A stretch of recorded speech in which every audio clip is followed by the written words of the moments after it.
अस्सलाम वालेकुम नाजरीन, मेरा नाम मीर अहमद साहब है और आज आपके सामने पेश खिदमत हो एक नए टॉपिक फाशिज्म के साथ कि फाशिज्म क्या है।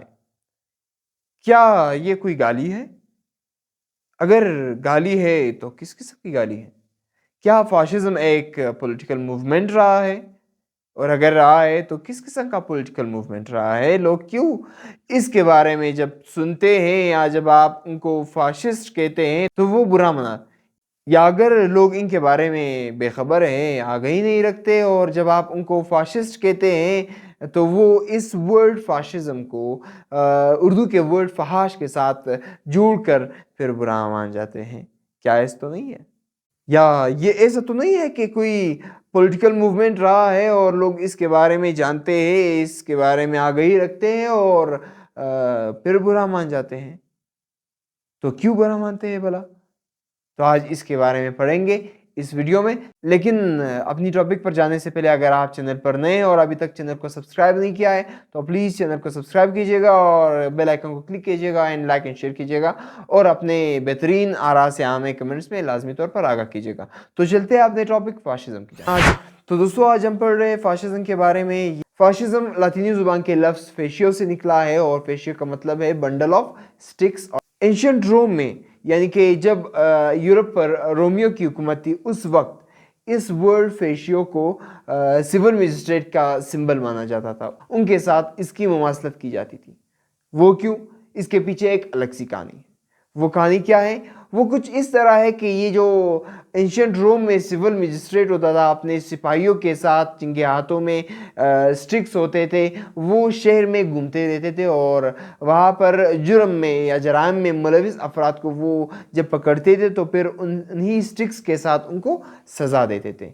तो इस वजह से फेशियो जो लफ्ज़ है ये सिविल मजिस्ट्रेट के साथ जोड़ा गया। ये जो फाशिज्म है ये अर्ली 20th सेंचुरी में यूरोप में एक मूवमेंट चला है, यानी वर्ल्ड वार 1 के बाद 1914 में जब जंग आज़ीम शुरू हुआ और 1918 में ख़त्म हुआ, उसके बाद फाशिज्म का एक मूवमेंट चला है यूरोप में।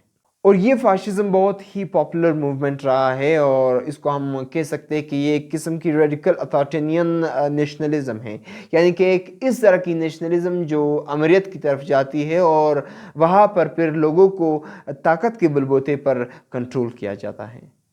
फाशिज्म में जब लोगों को कंट्रोल किया जाने लगा तो इंडस्ट्रीज़ पर उन्होंने कब्ज़ा किया ताकत की बुनियाद पर, और फाशिस्ट ने मार्केट ऑफ कॉमर्स यानी बैंक को भी अपने कब्जे में लिया। और ये सब कुछ किस चीज़ की बुनियाद पर हो रहा था? ताकत के बलबूते पर। फाशिज्म जो है दरअसल फाशिस्ट यूरोप के फ़िलासफ़र फ्रेडरिक नीत्शे के फ़िलासफ़ी, उनके ख़यालात या उनके थॉट्स जो है उनसे मुतासिर हुए और उन लोगों ने फाशिज्म का मूवमेंट स्टार्ट किया।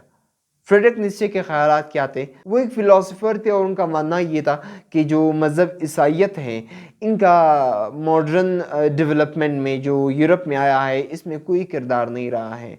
और ये जो मज़हब ईसाईयत है ये ग़ुलामी की ज़हनियत को फ़रोग़ दे रहा है, उनको प्रमोट कर रहा है, यानी कि मेंटालिटी ऑफ स्लेवरी को प्रमोट कर रहा है।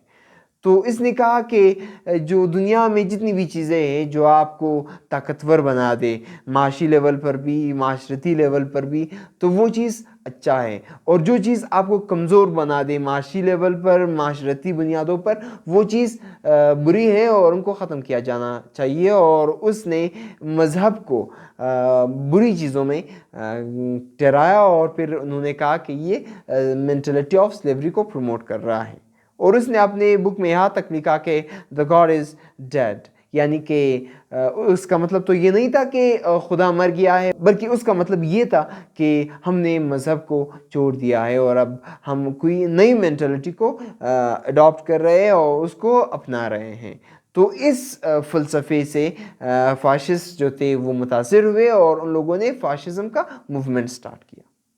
अर्ली स्टेज के जो फाशिस्ट थे वो एंटी कंजर्वेटिव थे, यानी कि वो तमाम ट्रेडिशंस, कस्टम्स ऑफ सोसाइटी और जो चीज़ें, रिवाज, सकाफ़त, उनकी जो रिवायात जो नस्ल दर नस्ल मुंतकिल होते आ रहे थे उन सब के ख़िलाफ़ थे। اس نے کہا کہ یہ ساری پرانی چیزیں ہیں، ان کو ختم کیا جانا چاہیے اور یہ بری چیزیں ہیں، اور انہوں نے وہ لوگ مذہب کو بھی سمجھ رہے تھے کہ یہ بھی ایک پرانی ٹریڈیشنل وے آف لیونگ ہے، اور اس کو بھی ان لوگوں نے چھوڑ دیا، ان کے خلاف گئے۔ ورلڈ وار ون جب ہوا تو اس کے بعد سینٹرل یورپ میں کرائسس چل رہے تھے، اکانومیکل اینڈ سوشل کرائسس، اور اسی کے ساتھ ساتھ ان حکومتوں کے لیے یہ سب سے بڑا المیہ تھا کہ وہ جو لیبر موومنٹ، سوشلسٹ موومنٹ وہاں پر سٹارٹ ہو گئے تھے، ان کو وہ کنٹرول نہیں کر سکتے تھے اور ان کو وہ ہینڈل نہیں کر سکتے، تو یہ کرائسس چل رہے تھے سینٹرل یورپ میں۔ اسی اسنا میں مسولینی کے نام سے ایک شخص جو سوشلسٹ پارٹی کا ممبر رہا، اور اس نے پھر ورلڈ وار ون کے بعد سوشلسٹ پارٹی اس بنیاد پر چھوڑ دی کہ کیوں سوشلسٹ نے ورلڈ وار ون میں اٹلی کے لیڈرز کو سپورٹ نہیں کیا، تو اس نے جا کر اس کے خلاف کام شروع کیا اور اس نے پھر فاشزم کو فروغ دیا۔ انہوں نے فاشسٹ پارٹی بنائی یا فاشسٹ موومنٹ سٹارٹ کیا، اور اس فاشزم کی سب سے پہلے جس بندے نے انالیسس کی اس کا نام تھا انٹونیو گرانشی، اور وہ لیبر پارٹی کا یا لیبرز کا لیڈر تھا، اور اس نے سب سے پہلے ان کی انالیسس کی کہ یہ فاشزم اٹلی میں سٹارٹ ہوا یا شروع ہوا۔ مسولینی نے جب فاشزم کو سٹارٹ کیا، اور اس نے سب سے پہلے کہا کہ he would make Italy a greatest place, اور اسی کے ساتھ ساتھ اس نے یہ عہد کیا تھا کہ وہ کمیونزم اور سوشلزم کو ختم کریں گے، اور اسی کے لیے انہوں نے جو لیبر یونینز سے اس پر جا کر حملے شروع کیے، اور وہ حملے کس نے کیے؟ اسی فاشزم موومنٹ کے جو ممبرز تھے۔ مسولینی نے بلیک شرٹ موومنٹ سٹارٹ کیا، اور جو فاشسٹ تھے وہ بلیک شرٹس پہنتے تھے اور جا کر لیبر یونینز پر حملہ آور ہوتے تھے، ان کو مارتے تھے، پیٹتے تھے، اور جہاں پر وہ لیبرز ہوتے تھے ان کو وہاں سے بھگا دیتے تھے اور اس ٹیریٹری کو اپنے قبضے میں لیتے تھے۔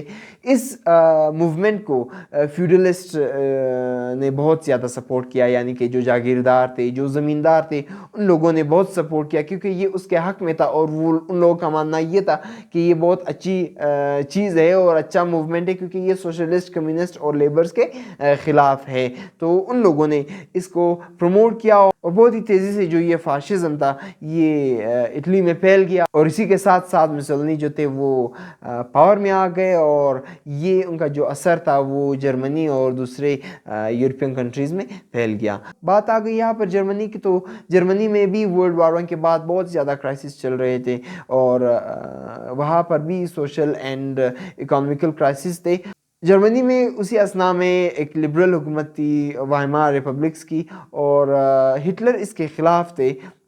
اس نے اس کے خلاف ایک پارٹی بنائی جو آج ہم نازی کے نام سے جانتے ہیں، لیکن اس کا جو اپنا نام تھا وہ تھا national socialist German worker party, یہ اس کی پارٹی کا نام تھا، اور اس نے براؤن شرٹ موومنٹ سٹارٹ کیا، اور وہ بھی جرمنی میں اسی طرح سے لیبر یونینز پر جا کر حملہ آور ہوتے تھے، ان پر حملہ کرتے تھے، اور پھر ان کو وہاں سے بھگا کر اپنے وہاں کی جو ٹیریٹری تھی ان کو قبضے میں لیتے تھے۔ اس کو بھی جاگیرداروں نے، زمینداروں نے بہت سپورٹ کیا، اور بہت تیزی سے ہٹلر بھی پاور میں آ گئے۔ 1939 میں جرمنی میں ہوتے ہیں الیکشنز، اور ان الیکشنز میں ہٹلر کامیاب تو نہیں ہو سکتا، لیکن وہ پارلیمنٹ میں 1/3 سپورٹ کے ساتھ آ گئے، اور پھر وہاں پر جب 1939 کے بعد وائمار ریپبلک کے چانسلر نے جب استعفیٰ دیا، اس نے ریزائن دی، تو ہٹلر کے پاس آہستہ آہستہ سے پاور آتی گئی، اور اسی اثنا میں ہوتا ہے جرمنی کے پارلیمنٹ پر حملہ، اور اس حملے میں پارلیمنٹ کو لگتی ہے آگ، اور ہٹلر اس کا الزام لگاتے ہیں جرمن کانگریس پارٹی پر کہ ان لوگوں نے یہ حملہ کیا ہے اور پارلیمنٹ میں آگ لگائی ہے۔ تو اس کے ساتھ ہٹلر نے جتنے بھی اپوزٹ یا ان کے اپوزیشن کی تنظیمیں تھیں ان سب کو کریش کیا، بشمول لبرل، کمیونسٹ اینڈ ڈیموکریٹس۔ تو آہستہ آہستہ سے وہ آ گئے پاور میں، اور پھر جرمنی میں اس نے یہ بات پھیلا دی کہ ہم موبلائزیشن کی طرف جائیں گے، اور پھر ہم جنگ چھیڑیں گے، اور تمام ایسٹرن اینڈ ویسٹرن یورپ میں ہم اپنی حکومتیں قائم کریں گے۔ اور اس تمام معاملے میں ہٹلر کے پاس جو سپورٹ تھا وہ जागीरदारों और ज़मींदारों का था। और हिटलर ने इंडस्ट्रीज़ को भी अपने कब्ज़े में प्लेन इकोनॉमी के तहत लिया और इनको भी सपोर्ट हासिल था जागीरदारों और ज़मींदारों का। जब फाशिज़म को जागीरदारों फ्यूडल क्लास की हिमायत हासिल रही तो बहुत ही तेज़ी के साथ फाशिज़म पूरी यूरोप में शुरू हुआ और फैल गया। फाशिज़म के ख़िलाफ़ लिबरल्स नहीं खड़े हुए बल्कि सोशलिस्ट इनके ख़िलाफ़ थे। हिटलर ने इसी असना में तमाम जर्मनी पर कब्ज़ा जमा लिया और उसने जाकर पोलैंड पर हमला किया। जो ब्रिटिश एम्पायर ने इसको वार्निंग भी दी थी कि पोलैंड पर हमला नहीं होना चाहिए, लेकिन उसने जाकर पोलैंड पर हमला किया 1939 में। और उसी के साथ साथ उसने ब्रिटेन पर, फ्रांस पर हमला किया और सोवियत यूनियन पर हमला किया और दुनिया की सबसे बड़ी जंग आज़ीम में दोम छेड़ दी। और जिसका फिर बाद में ये नतीजा निकला कि उसमें फिर 50 मिलियन लोग यानी 50 मिलियन लोग अपनी जान की बाजी हार बैठे। और ये जंग एक खूंखार जंग साबित हुई इंसानियत के लिए। और इसके बावजूद भी हिटलर को कामयाबी ना मिल सकी। सोवियत यूनियन ने और अपने जो अलाइज थे फ्रांस, बरतानिया, उनको कामयाबी मिली। हिटलर को और उनके फाशिस्ट को इस जंग आज़ीम दोम में बुरी तरीके से नाकामी का सामना करना पड़ा और वो ये जंग हार बैठे। वर्ल्ड वॉर 2 के बाद एक कंसेंसस कायम होता है जिसमें ये फैसला होता है कि आज के बाद फाशिज़म को और फाशिस्ट को कोई भी सपोर्ट नहीं करेगा, क्योंकि इसकी वजह से मिलियंस ऑफ पीपल यानी इसकी वजह से लगभग 5 करोड़ लोग अपनी ज़िंदगी से हाथ धो बैठे। तो इस फाशिज़म को कोई भी सपोर्ट नहीं करेगा और फिर उसके बाद ये फाशिज़म दुनिया में एक बदतरीन गाड़ी बन गई। इसी वजह से आज आप जब किसी को फाशिस्ट कहते हैं या उनको फाशिज़म के साथ जोड़ देते हैं तो वो बुरा मानते हैं। उसकी वजह यही है कि ये इंसानियत की तबाही का ज़रिया बना। और ये फाशिज़म एक फ्यूडल मूवमेंट था, जागीरदारों का, ज़मींदारों का एक मूवमेंट था। उन लोगों ने सपोर्ट किया, इसी वजह से ये यूरोप में बहुत तेज़ी से फैल गया। तो यहाँ पर हम नेक्स्ट वीडियो तक के लिए आपसे रुखसत चाहते हैं इस दुआ के साथ कि अल्लाह ताला आपका, मेरा और हम सबका हाफिज़ नासिर हो। अल्लाह हाफिज़ and thank you so much for watching.